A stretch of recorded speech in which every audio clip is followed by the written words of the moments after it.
Alors pourquoi cette exposition de vieux ouvrages juridiques?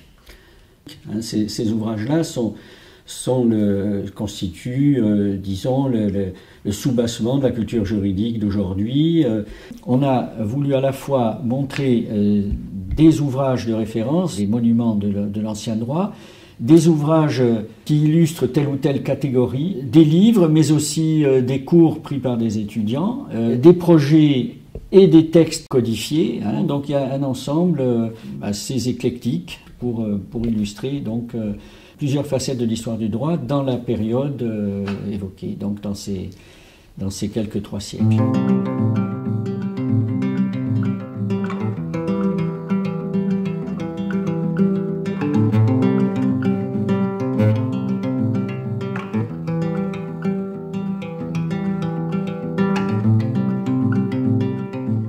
Pour cette exposition, nous sommes allés chercher des ouvrages à la bibliothèque patrimoniale de Bastia, qui nous a prêté des ouvrages qui sont des monuments de l'histoire du droit corse.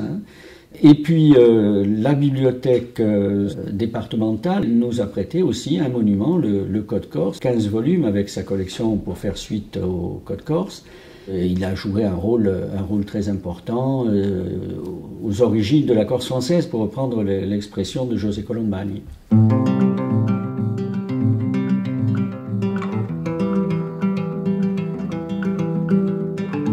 L'idée, c'est de présenter ce fonds, mais aussi de montrer un certain nombre d'ouvrages qui illustrent l'histoire du droit corse et français, et notamment les imbrications, de les montrer dans une période qu'on a volontairement délimitée et qui va de la fin du XVIe au début du XIXe siècle.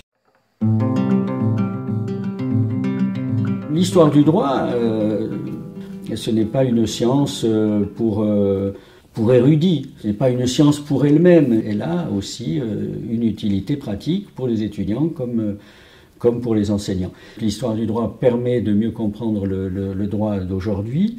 C'est aussi, pour employer une expression anglaise, un think tank, c'est-à-dire que l'histoire du droit, comme le droit comparé, est un réservoir d'idées. Donc dans ces vieux ouvrages, qui ont pourtant l'air, pour certains, usés par le temps, dans ces ouvrages on trouve des idées qui sont utilisables, ou en tout cas qui peuvent servir à une réflexion sur les institutions d'aujourd'hui.